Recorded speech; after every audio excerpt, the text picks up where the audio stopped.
Right, let's do it then, Mouse Nick. So we already teased it, but what was your bad point? Because obviously it's going to be connected somehow. Right, yeah. So my bad point is pretty much the flip side of it, which is just not only is Big getting Gade, but they're losing Xantares. That's bad. I think there's so many elements that I can touch on with Xantares leaving. The first is that what is he doing becoming an IGL? Why? Why on earth are we making another star rifler just pick up the IGL role? Come on, man. You got to just think about your own. What are your strengths, Xantares? He locks down positions with rifle work. He can play. He can play in a multitude of situations, and even when he's caught off guard, he just wins duels. You know, he's gotten a little bit better at clutching, but even when you watch him in those kind of 2v2s, 2v3s, he wins those because he's just raw mechanically speaking, that so much so that he doesn't have to play them in the best, ABC 1 2 3 kind of way. He can just straight up impose himself. And so that's a problem where I just think that the new roster is going to really hinder his performance as an individual. And the second thing is just that Big, like we were saying, they just lost so much firepower with losing Xantares. Xantares has been their star for the past 5 months in my eyes. I think Surson easily had it in 2020, but in 2021, where Big's been kind of just meandering at this 8th to 10th place in the HLTV rankings, it's been Xantares who has been kind of clearly the best player for me, and it's because of all these things I just mentioned, that he can play in so many different ways, and he always just seems like he's a shark that is just locked in, and he smells blood all the time, and he's just super hyper focused. Even if a situation should catch him off guard, he's so ready and he's so quick that it doesn't matter because he's just so much better mechanically. What do you think, Paladin? I think that, jumping off of that point, I think that if you're going to be playing as an IGL, you have so many different things that you have to now worry about that are just suddenly on your radar, that things like that, those small little bits and pieces of his game where he's very sharp in how he plays, is going to just eventually get honed down. Like it's just going to eventually evaporate, and they're going to and he's just going to have to focus on the team. He has to take a step back, and I think there are very few players that can frag like that. I mean, obviously Tabson is somebody that can do that, but I just don't think he's the caliber of player that can do both. Like, he's going to have to pick one or the other, and if that team has to be successful, it has to be the IGL first, the fragging second. Like, there's just no choice. Sure. Yeah, first of all, again, I don't speak Turkish, so I wouldn't claim another guy personally, but just based on the eye test and then things I've seen within the community, of all the people who would become an IGL, this seems like one of the worst candidates I can actually even think of. I mean, I even think to myself, as you're saying there about all the things you have to do differently. To me, when a player like this becomes an IGL, you've got two choices. Either somehow he actually cracks it and you've just got an IGL and you don't have the star player anymore. That ain't great. Or you've only got a worse version of the star player who's going to be a bad IGL now, which is, I think, the worst possible scenario of everything. Because in that case, you fuck up two roles at once. Two at once. Now you fucked up the IGL and the star player. So, in that scenario, that's a nightmare. And also, let's add in, those experiments always last way too long because you were the star player. So you have incredible social currency within the team. You have status which allows you to do it way more than, if the bad player did that in the team, he'd just be kicked tomorrow, wouldn't he? He's bad and we kicked him. We'll give this guy extra time. So I think it's terrible, this move in general. For Big, it kills me because he was, the main firepower, like you say, Maui Snake. Realistically, the two players he needed all the time was Sirison and Xantares. Tabson was a freebie if he could be an IGL land frag. So you needed him, and let's be real, this is what's sad to me. Big is not a team, if people don't know, who have a lot of money. They're not a team that's in a mega place in the industry. They're only known basically for Counter-Strike and a little bit of League of Legends, and that's at tier 2 and tier 3, by the way. So basically, Counter-Strike is their shit, and even then, they don't pay high salaries compared to, quite frankly, anyone in their peer group.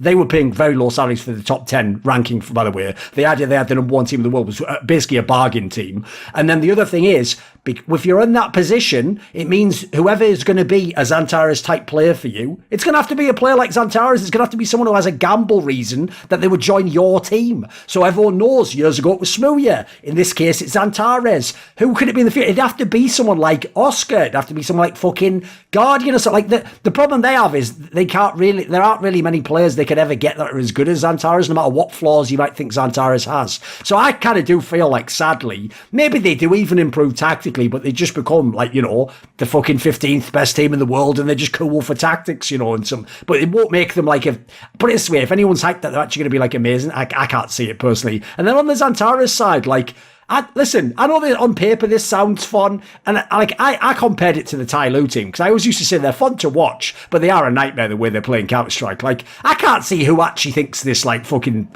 sort of Space Soldiers Redux team, I can't see who thinks this is actually going to be a top team in the world. That feels like a fucking reach and a half, you know. Come on.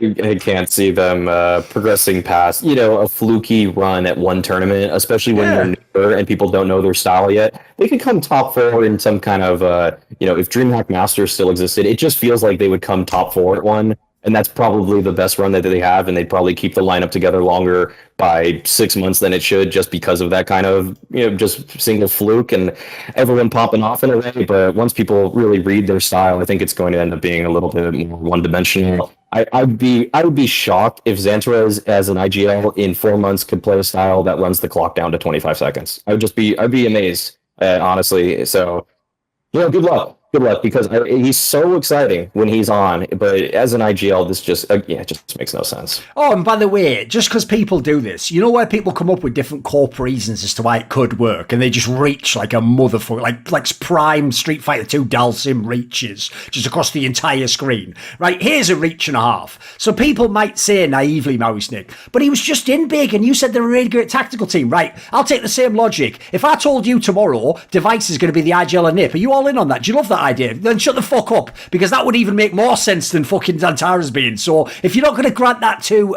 someone like a Device, because you know obviously it wouldn't be as good as having Clave, then don't do that stupid logic in this case. It doesn't make any sense at all. I think what you will find out is the second Xantares leaves big Jersey, magically doesn't seem that good at tactics anymore like he was in their team. I think you'll even probably find out one day in an interview, if they can admit it, he probably had trouble with that in the team, as I think they alluded to in the first version when they had God B. Like, I don't think he ever super duper fit their squad. He was, like I said, he was sort of overqualified skill-wise, so they had to gamble, and I don't blame him at all, but it was the right gamble to take, just as the Smoothie one years before was. Right, so here's what I've picked as my bad. Now, what's good is, obviously there's not much going on right now, there's no tournament, so you have to be creative, but you know what, if you needed someone to be creative and come up with a really weird angle on something that's bad that no one else has come up with on a show, it's fucking get a deck chow and sit back. Let me work, motherfucker. I built a career on this. So this is the maddest angle of all time, right?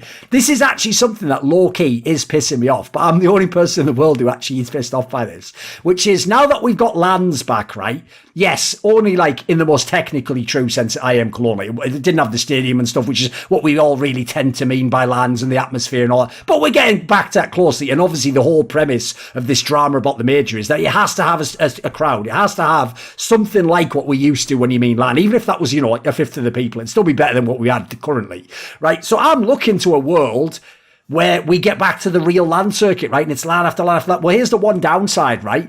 Because the online era lasted way too long, by the end, every single team pretty much, with the exception of basically Astralis and, let me think, I mean, technically FaZe doesn't have this issue because they still all off, but like pretty much every team basically made changes to players that aren't experienced tier 1 LAN players as the fixes to their teams. That's how almost everyone fixed the squad. The downside of that, I hope people can see where I'm going here, is it actually means, in my opinion, when we get back to the first LANs, I don't think many teams are actually going to be that good. Like, I know some teams manage some nice runs at Cologne, but like a lot of these players, and they're in basically all the top 10, top 15 teams, every team has one or two players who sort of are still going to be like a question mark, might need time to develop, might never make it in that team, you never know. So to me, essentially, I wrote it down as the depletion of the LAN generation. Like the generation where everyone who was in tier 1 was LAN proven, that's basically gone. I know it doesn't seem like it's long, it was only just over a year, but that is all it took to effectively kind of remove that aspect. So it means that for me, the first like 6 or 7 months of LAN, it's almost like uncharted territory. It's almost like the beginning of the game or something, you know. It feels like a new world to me. I think that's probably why G2 has a leg up. I think that all of their players are at least proven. But yeah, I can't say that anybody else is truly proven in front of a crowd. I don't think there's any other team that, but maybe Astralis. Maybe, you know, but you mentioned that. You mentioned FaZe, you mentioned Astralis, and I think those are kind of the other two that I see, and I think that, you know, everybody there should be pretty comfortable playing in front of a live audience. Flip side, I think teams like Spirit or Heroic, sometimes I feel like most of their core are all very young. They're unproven, but they've broken out on the online stages. They won pro, like obviously Heroic won Pro League, Spirit went deep in Katowice, but I don't think anything like that is going to happen when the LANs come back, because there's a completely different situation as to how you play the game when you can't hear anything. I know a lot of people have made points about how when Gambit came to Cologne, like you don't have Groove behind you talking to you constantly. You also don't have the comms aren't up. Yes. You can't hear every little footstep. And that hurts a lot of these online teams. So stuff like that, all those small things really add up and can really psych up these younger teams. And I completely agree. Teams like FaZe, Astralis, you can see clearly they had deep semifinal runs out of nowhere seemingly, and they weren't really on the cards of going deep. But I think this is something that's going to repeat for a little while until everybody gets a little bit more used to how the crowds shift the game dramatically.